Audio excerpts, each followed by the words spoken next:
스바냐서 설교하면서 스바냐서 주제를 심판의 날을 구원의 날로 바꾸라는 주제를 가졌어요. 여러분들의 인생을 이래 바꾸어 갔으면 좋겠습니다. 심판의 날을 구원의 날로 바꾸라. 다 같이 한번 읽어보겠습니다. 심판의 날을 구원의 날로 바꾸라. 여러분의 인생의 아픔의 날을 건강의 날로 바꾸세요. 눈물의 날을 기쁨의 날로 바꾸세요. 불안한 날을 평안의 날로 바꾸세요. 그런 은혜가 있기를 축복합니다. 자기에게 이런 말씀들을 적용할 수 있는 것이 굉장히 중요합니다. 적용할 수 있는 능력이 정말로 그 믿음의 안목 중에 하나이거든요. 어떤 사람은 정말로 입에 밥을 넣어줘야지만 씹지 알아서 해먹는 걸 잘 몰라요. 자녀를 사랑하는 데는 물고기를 잡아주는 게 아니고 물고기 잡는 법을 가르치라는 말을 하잖아요. 저는 여러분들이 그냥 목사가 다 해준 거 먹고 그걸로 사는 것이 아니라 이 말씀을 여러분들이 다시금 여러분들 마음 삶에 적용을 시키고 다시 해석을 하고 다시 그렇게 믿음으로 살아가는 그런 영양분이 되기를 바랍니다. 스바냐서는 이제 계속 이 서론이 중요하잖아요. 이 배경을 알아야지만 내용의 의미를 알아가니까요. 왜 누구에게 어떤 상황에서 주어졌냐를 아는 것은 굉장히 중요해요. 근데 이 배경을 모르고 그 단어만 딱 보면 왜 이런 말을 하는 거야? 이런 말이 있을 수 있거든요. 스바냐서는 북조 이스라엘이 망하고 난 다음에 남조 유다에게 전해진 말씀이에요. 북쪽의 이스라엘 10지파가 완전히 아수르에 의해서 망했어요. 그 아수르의 수도 니느웨에서 군사들이 와서 북쪽 이스라엘을 다 멸망시켰어요. 지난주에 그 특세하면서 요나서 말했죠. 요나가 니느웨를 온전히 회개시키고 복음화시키고 그 사람들을 율법으로 가르쳤더라면 북쪽 유다가 망하지 않아도 될 터인데 어쨌든 다 망했어요. 남조 유다 2지파만 남았어요. 이제 계속해서 국제 정세는 남조 유다를 완전히 짓밟으려고 하는 그런 상황이에요. 근데 그때 요시야 왕이라는 8살짜리가 남조 유다의 왕이 됩니다. 희망이 더 없어졌어요. 8살짜리가 뭘 해요? 히스기야 왕이 죽었어요. 히스기야 왕 때에 북조 이스라엘이 망해요. 근데 그 아들 므낫세가 55년을 통치하면서 자기 아버지 히스기야가 이루어 놓았던 그 모든 것을 다 무너뜨려 버려요. 성전도 무너뜨려 버리고 제사도 안식일도 제사장과 선지자들을 다 쫓아내고 죽여버리고 그 속에 전부 다 우상만 갖다 놓았어요. 하나님의 진노가 들 거래요. 그런데 므낫세가 죽었어요. 야, 이제 세상이 바뀌려나? 근데 그 아들 암논이 왕이 되었는데 더 악해요. 그 아버지보다 더 악해요. 왕이 된 지 2년 만에 백성들이 도무지 견딜 수 없어서 왕을 살해해버려요. 그리고는 2년 만에 왕을 죽이고는 그 아들 8살짜리 요시야를 왕으로 세워요. 8살짜리에게 무슨 희망이 있나요? 그가 무슨 꿈이 있나요? 비전이 있나요? 나라에 아무 소망이 없어요. 그런데 그때 하나님의 사람들이 요시야를 위해서 기도하기 시작해요. 요시야를 위해서 기도한 그 선지자들, 함께했던 요시야 왕의 사역하는 그 기간에 있었던 대표적인 선지자가 예레미야 선지자예요. 예레미야 선지자의 메시지는 남유다가 망한다, 회개하라. 저 바벨론에 의해서 이 나라는 다 망한다, 회개하라. 그 메시지를, 그래서 예레미야 선지자의 별명은요, 눈물의 선지자예요. 그는 언제나 하나님의 말씀을 전하면서 울었어요. 통곡을 했어요. 왜? 그 메시지는 울지 않고는 전할 수 없는, 나라가 망하는 메시지를 해야 되거든요. 백성들이 처참하게 찢기고 정말로 죽임당하는 그런 메시지를 보내는 선지자가 웃으면서는 할 수 없잖아요. 울면서 하는 거예요. 그리고 또 한 명이 스바냐 선지자예요. 오늘 우리가 읽은 이 스바냐서는 그 요시야 왕의 배경을 가지고 있어요. 이 우리가 오늘 지금 읽은 것도 3장 읽으면서 여러분 내용을 좀 생각하고 읽은 사람들은 많이 불편할 거예요. 아니 뭐 이런 본문을 갖다가 저주에 가까운 게 아니고 저주의 메시지를 지금 하고 있잖아요. 뭐 이런 메시지를. 그런데 이 메시지가 요시야 왕에게 전해져요. 스바냐 선지자는 심판을 선포했어요. 하나님의 저주를 선포했어요. 여호와 나라에 있을. 근데 이 메시지를 받는 사람들 중에는 어떤 사람은 분노해서 스바냐를 잡아 죽이려고 하고, 그래서 예레미야를 감옥에 가두고 시위대 뜰에 가두고 돌로 치고 막 붙잡아 때리고 이렇게 했는데, 어떤 사람은 이 말씀 앞에 꼬꾸라지는 거예요. 이 말씀 앞에 회개를 하는 거예요. 근데 그 대표적인 사람이 요시야 왕이 이 말씀을 들으면서 회개를 해요. 심판의 메시지를 듣고 회개를 하니까 그 심판의 메시지가 구원의 메시지로 바뀌는 거예요. 그래서 이 메시지를 듣고는 요시야 왕이 종교 개혁을 단행합니다. 크게 두 가지를 해요. 첫 번째가 말씀 개혁을 해요. 지금까지 그 아버지 므낫세와 그 할아버지 므낫세와 아버지 암논은 그 하나님의 말씀이 없어요.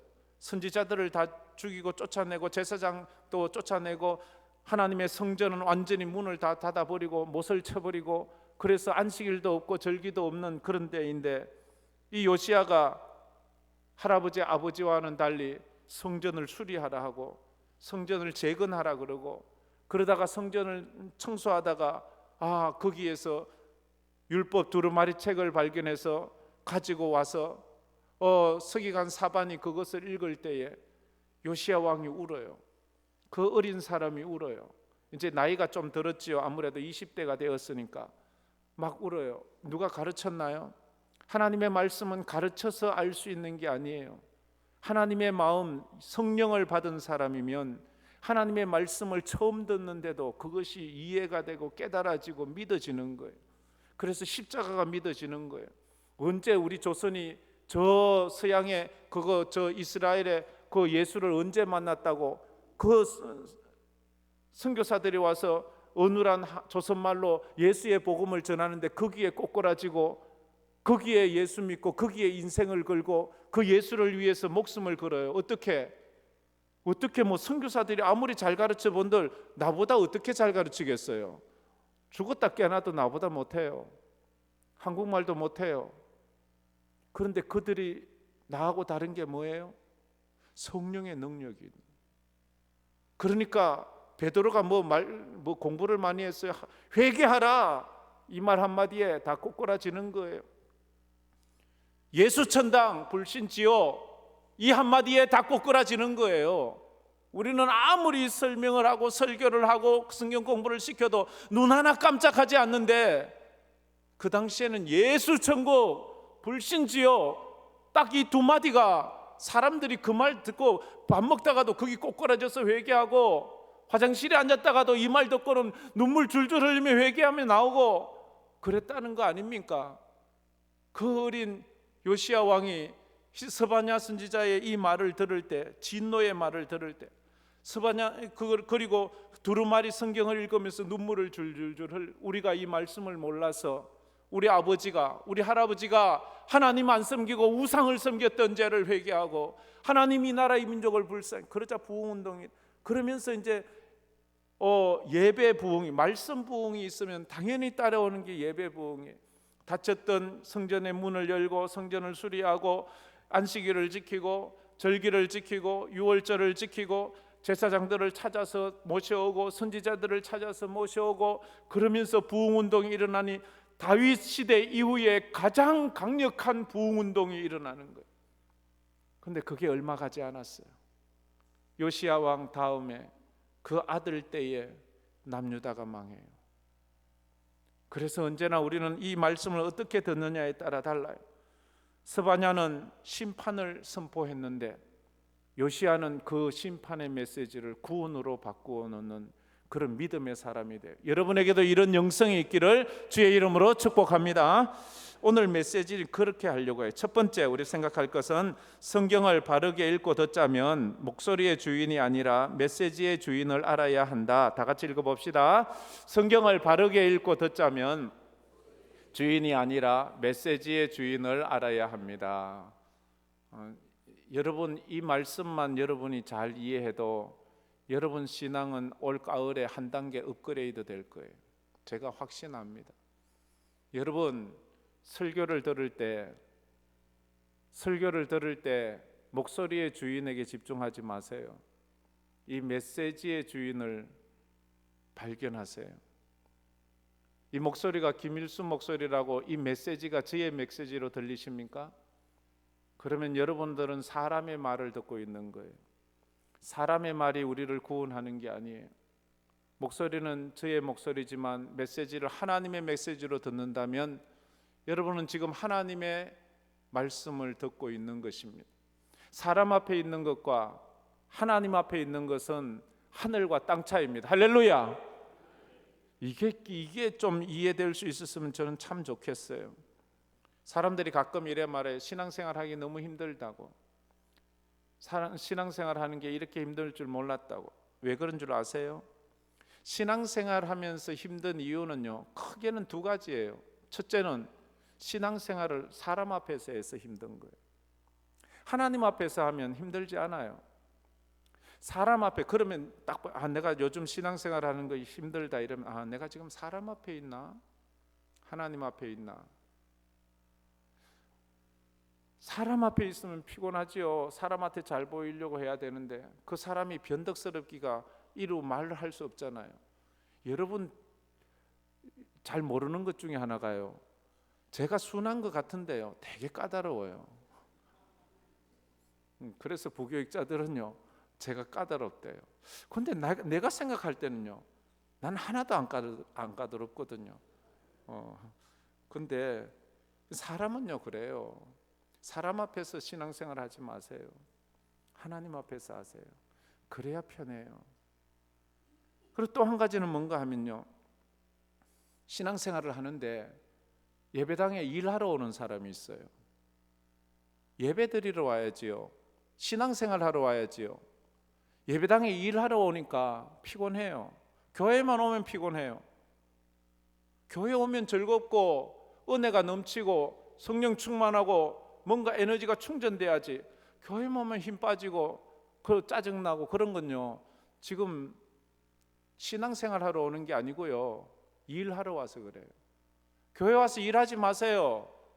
그렇다고 또 아무것도 안 하면 하세요. 하시는데 우선순위를 좀 알아야 돼요. 내가 일에 지쳤구나, 내가 일을 해도 기쁨이 없구나, 섬김과 헌신의 기쁨과 즐거움을 누리지 못한다면 나는 지금 일하고 있구나. 마르다는 언제나 피곤해요. 그래서 언제나 짜증나요. 저 말이야 저건 말이지, 지만 뺀질뺀질하게 저렇게 있고 왜 날 안 도우는 거야? 예수님, 저 마리아 좀 허락해 주세요. 내가 힘든데 왜 나를 안 도와요? 주님이 말했지요. 너 그 일 한다고 너무 지쳤구나. 이것저것 한다고 신경 쓰지 마. 마리아의 일을 해. 마리아는 마리아의 일을 하면서 하나님을 섬기고 너는 너의 일을 하면서 하나님을 섬기면 돼. 왜 자꾸 남을 보는 거야? 가끔은 교회 일을 할 때도 서로의 의견 충돌은 언제나 있을 수 있어요. 그건 자연스러운 거예요. 근데 그것 때문에 지치지 마세요. 일하지 마세요. 일도 신앙으로 하세요. 제가 올해 계속 금요일 저녁마다 예배의 주제에 대해서 제가 2번인가 3번인가 예배에 대해서만 설교했잖아요. 그 중에 핵심이 그거잖아요. 예배로 하나님을 섬길 수 없는 자는 그 어떤 것으로도 하나님을 섬기지 못해요. 예배는 안 드리면서 엉뚱한 것만 하고 있어요. 예배 시간에 저 밖에 나가서 딴짓하면서 그러지 말고요, 예배를 드리세요. 우리가 주일날 오는 것은 예배 드리러 온 거예요. 그 예배에 성공하면 사역이 즐겁고 기쁘다니까요. 내 예배가 문제가 있구나 하면 예배에 내 인생을 한번 걸어보세요. 그게 참 중요해요. 그래서 이 두 가지, 신앙생활이 힘든 이유, 사람 앞에서 하기 때문에, 신앙을 일로 하기 때문에 그래요. 목사도 이 설교를요 일로 하면 이것만큼 피곤한 건 없어요. 제가 좀 설교 많이 하는 그런 스타일이잖아요. 제가 일주일에 몇 번이나 하는 줄 아세요? 요즘은요 또 새벽 예배가 2부로 늘어나 가지고요, 이런 복이 어디 있어요 세상에. 아이고 1부 새벽 예배 드리고 2부 새벽 예배 드리고 또 마치고는 또 같이 또 기도해야 되고, 또 이런 은혜가 하나님께서 나를 아주 다루기 위해서 그렇게 하나님께서 역사하시는 것 같은데, 제가 요즘 이러다가 놀라운 은사를 받을 것 같아요. 아이고 할렐루야. 여러분 그런 축복을 기도해 주세요. 이러다가 내가 아주 예언의 은사와 또 각양 좋은 은사들을 받으면 그거 좋은 것 아니겠어요? 근데요 여러분, 이 우스갯소리가 아니고요, 같은 설교를 그냥 혼자 읽는 것과 청중 앞에서 2번 하는 것은요, 이게요 얼마나 깊이 있게 더 이해되는지 몰라요. 그게 하나님께서 주시는, 여러분들이 같은 설교 2번만 들어도 그게 이해가 많이 될 수 있는데, 직접 하는 사람은 얼마나 더 큰 은혜가 되겠어요. 그래, 일하지 말고요 예배 드리세요. 거기 보면 제가 성경에 소개된 사람들 중에 이해할 수 없는 사람들이 있었어요. 선지자들이에요. 예언자들이에요. 그들은 사람 앞에 서지 않아요. 목에 칼이 들어와도 하나님 앞에 서 있어요. 그들은 절대 그 일을 하면서 피곤하다 하지 않았어요. 그들은 목숨 바쳐 주의 일을 했기 때문에 그래요. 그들이, 선지자들은 어떤 사람인지 제가 그 박스에 한번 몇 개 적어 보았는데 저랬습니다. 다 같이 한번 읽어봅시다. 아무것도 가지지 않았으나 모든 것을 가진 것 같이 살았다. 아무것도 아닌 것 같았으나 참으로 대단한 사람들이었다. 보이는 것이 없는데도 보는 것처럼 확신을 가진 사람들이었다. 혼자이면서도 두려움 없이 왕 앞에서도 담대함을 가지고 살았다. 메시지 때문에 핍박을 받았지만 그들의 메시지는 모두가 성취되었다. 저게 선지자들이었어요. 선지자들이 만약 사람 앞에서 일했다면 저렇게 못 살아요. 선지자들이 돈 받고 일하는 월급쟁이 같이 선지자 일했다면 저렇게 못 살아요. 그래서 요즘 목사들은 선지자들 발바닥도 핫을 수 없을 정도의 영성을 가지고 있어요. 그래서 저는 여러분들이 더 저보다 영성이 있다고 생각을 합니다. 과연 내가 은퇴하고 나서 그때도 여러분들처럼 주일 1부 예배, 2부 예배, 오후 예배, 매일 새벽 예배, 수요 예배, 금요 예배 이렇게 나와서 그렇게 열심히 헌신하고 수고하고, 그러면서도 수고를 하고 가면서도 아이고 목사님 좀 더 열심히 해야 되는데 아이고 미안해요 이러면서 뭐 죄인처럼 왜 그래요? 여러분들이 뭐 미안해할 이유가 뭐 있어요? 여러분들 그 헌신하고 희생하면서 그거 당연한데도 그런 영성이 여러분에게 있다고요. 그걸 어떻게 이 목사가 따라가냐고요. 그래서 늘 내 자신이 보면 부끄럽고 그렇습니다. 선지자들의 메시지는 역설적이었어요. 이 부분부터 오늘 여러분에게 전하고자 하는 핵심이 요거예요. 선지자들의 메시지는 역설이었어요. 심판을 선포하고 저주를 선포하는데 심판이 목적이 아니에요. 사랑과 용서가 목적이에요. 그래서 선지자들의 심판의 메시지에서 하나님의 사랑을 볼 수 있는 사람은 진짜 제대로 성경을 보는 사람이에요. 십자가를 보면 저주가 보여요. 죽음이 보여요. 근데 거기서 하나님께서 우리에게 전하고 싶은 메시지가 뭐예요? 죽음이에요? 심판이에요? 아니잖아요. 사랑이잖아요. 생명이잖아요. 그처럼 오늘 이 말씀은 철저히 읽어보면 아우 진짜 하나같이 전부 저주의 얘기예요. 근데 이 메시지에는요 십자가처럼 거긴 하나님의 사랑이 있어요. 왜냐하면 사랑하기 때문에 이렇게 말해요. 사랑하지 않으면 이 말 안 해요. 사랑하기 때문에 잔소리하고 사랑하기 때문에 꾸중하고 사랑하기 때문에 바르게 살라고 하는 것이지, 사랑 안 하면 말 안 해요. 그냥 네 하고 싶은 대로 해, 뭐 네 맘대로 해, 난 너하고 관계없어 이렇게 하고 말지, 뭐 굳이 뭐 이 전해가 있고 미움받고 두들겨 맞고 막 이런 말 전했다고 사람들이 와서 막 붙잡아 가두고 막 이거 왜 말로 이런 말을 해요? 이 전해서 칭찬 듣지 못한다는 거 다 아는데 왜 선지자들이 굳이 이런 말을 하냐고요.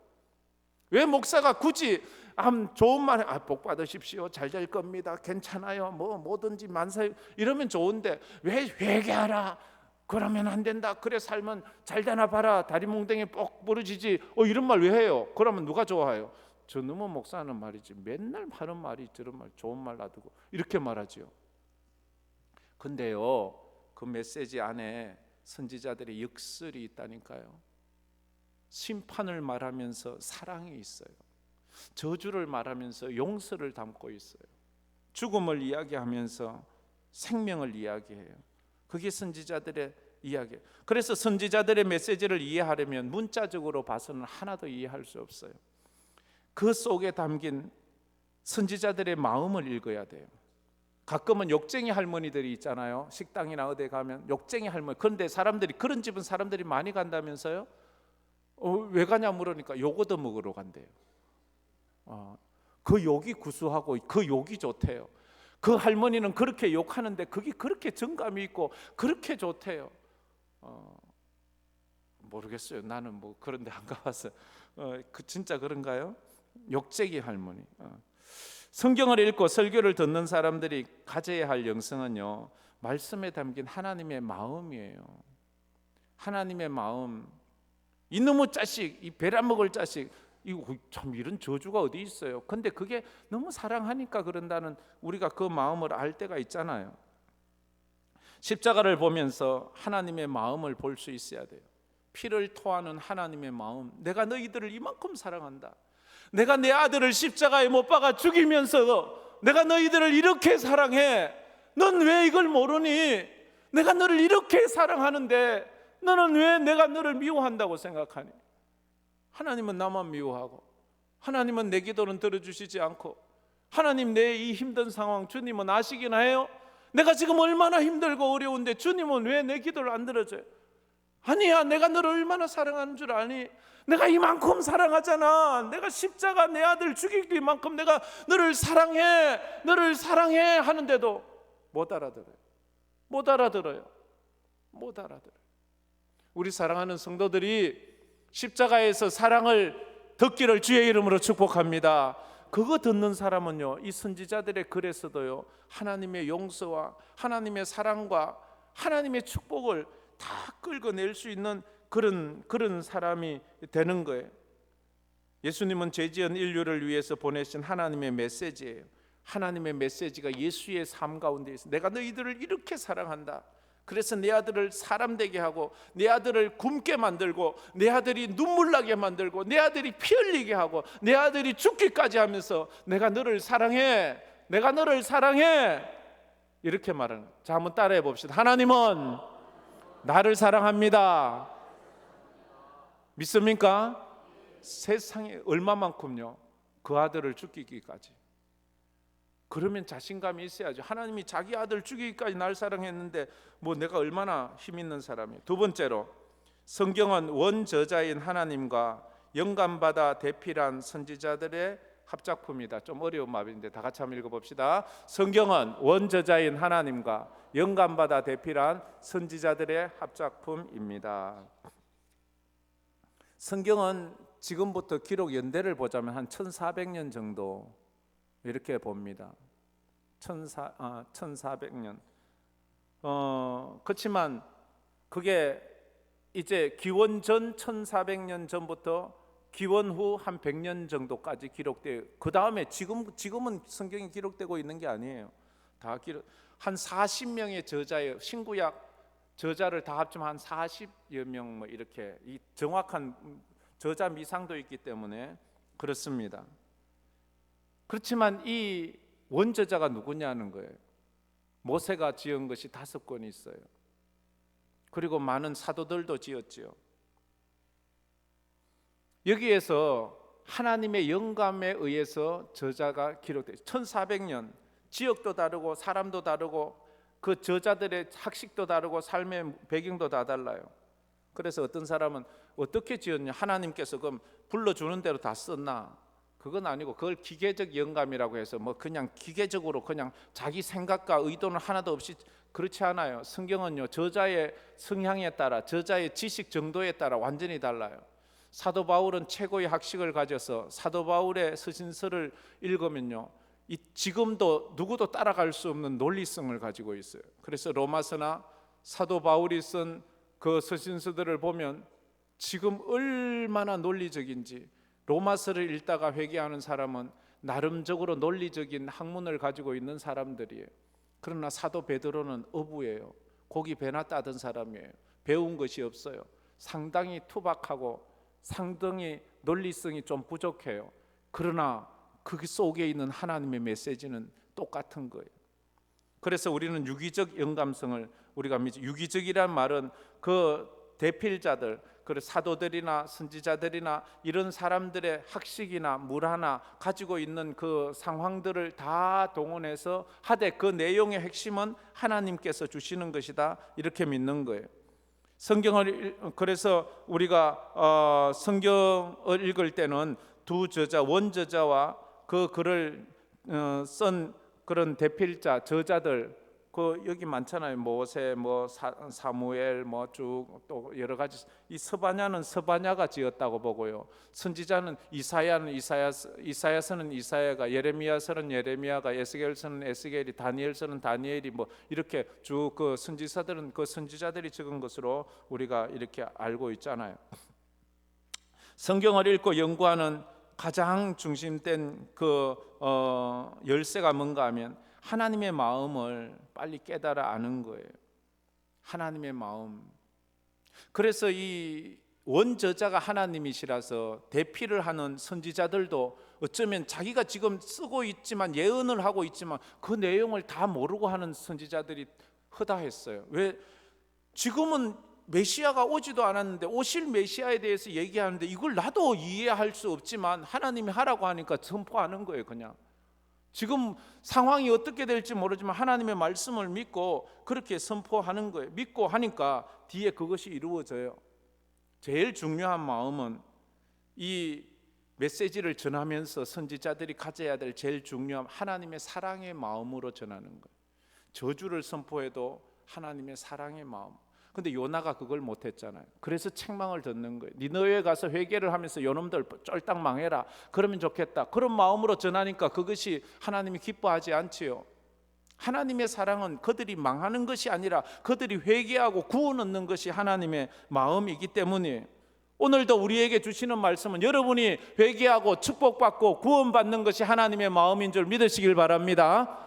이 마음을 우리가 알아가야 돼. 이걸 알고 자꾸 이 성경을 봐야지. 안 그러면 삐딱해져요. 성경은 말이지 참 이런 말을 쓰나. 어떤 말씀에서도 심지어 심판과 저주의 말씀에서도 우리가 가려볼 수 있어야 돼요. 그래서 예언을 통해서 하나님의 마음은 그런 거예요. 심판이 아니에요. 희망을 우리에게 주는 거예요. 오늘 본문을 보면 죄지은 예루살렘에 임할 하나님의 심판과 징계예요.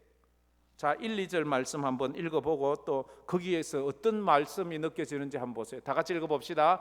패역하고 더러운 곳, 포악한 그 성읍이 화 있을진더.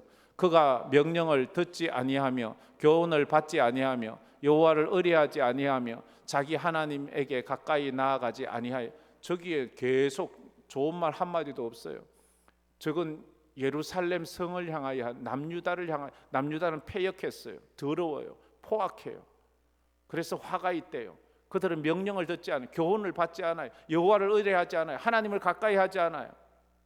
그러면 어떻게 돼요? 망하는 거지요. 근데 이 말을 듣고 아이고 이양배리 난 마음대로 살란다 이러면 안 되고, 아이고 이러면 안 되지, 우리 정신 차리고 더 열심히 기도합시다, 이렇게 해야지요. 하나님의 교회가 힘들고 어려우면 우리가 더 열심히 기도합시다, 더 부르짖읍시다, 그렇게 해야지요. 여러분 약속은 좀 지키세요. 가능하면 약속을 잘 안 지킬 사람들이 분명히 그 가정교회별로 부서별로 내가 화요일날, 월요일날, 금요일날, 수요일날 오겠다고 해놓고는 안 와요. 사람들이 도대체 우회된 거예요. 도대체 이 목자들 좀 분발하시길 바랍니다. 그래서 우리가 새벽을 좀 깨우셔야 돼요.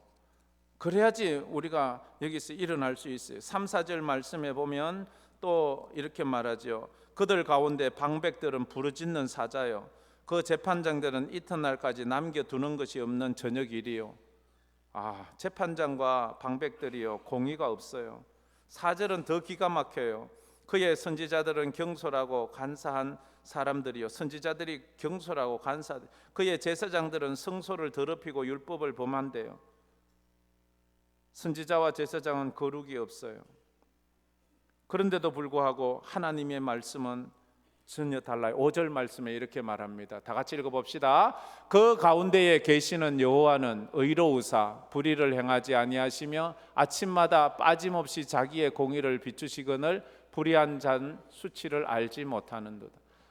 이스라엘이 그렇게 죄를 짓고 있는데도 불구하고 하나님께서는 아침마다 변함없이 빠짐없이 그 백성에게 공의를 베풀어 주시는 거예요. 하나님은 오늘도 태양을 우리에게 주셨어요. 하나님은 오늘도 우리에게 예배드릴 수 있는 시간을 주셨어요. 우리의 불의와 우리의 악함에도 불구하고 하나님은 그렇게 주셨어요.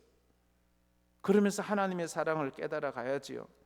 그러면서 7절 말씀에 하나님의 마음이 있음을 압니다. 우리 7절 말씀 마지막으로 다 같이 읽어봅시다. 내가 이르기를 너는 오직 나를 경외하고 교훈을 받으라. 그리하면 내가 형벌을 내리기로 정하기는 하였지만 너의 거처가 끊어지지 아니하리라 하였으나 그들이 부지런히 그들의 모든 행위를 더럽게 하였느니라. 하나님은 계속해서 기회를 주세요. 남유다는 북이스라엘이 멸망하는 것을 보고도 회개하지 않았어요. 하나님은 지금 집 나간 탕자를 기다리는 아버지의 마음으로 매일매일 동구 밖에 나가서 그 목을 빼고 아들이 올라나 기다리는 것처럼 그 북이스라엘이 망하고 난 이후 남유다가 하나님 앞으로 돌아오기를 목을 빼면서 기다리고 있어요.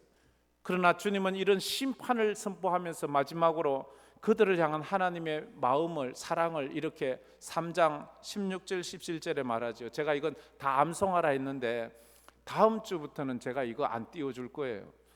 여러분 안 보고 다 암송하시길 바랍니다. 다 같이 한번 읽어봅시다.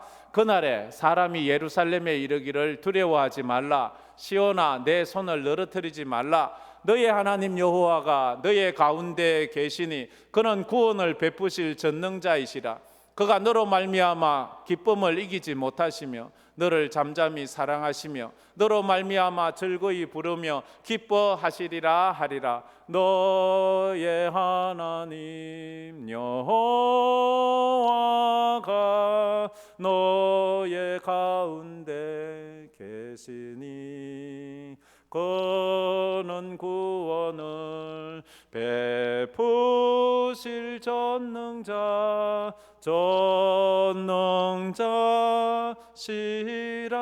이 찬양만 다 불러도 저 9절 거의 다 암송한다고 생각하면 됩니다. 이 사랑의 큰 음성을 듣고 주님 앞에 바로 서는 여러분 되기를 바랍니다. 그래서 우리가 더 열심히 이제 이 가을에 요즘 우리가 계속 기도하는 것 중에 하나가 신앙이 더 깊어지고 신앙이 한 단계 업그레이드 되게 해주세요. 이 가을에 그런 우리 성도들 다 되기를 축복합니다. 우리 말씀을 생각하면서 이 찬양 부르고 또 기도했으면 좋겠습니다. 오늘 오직 주의 사랑이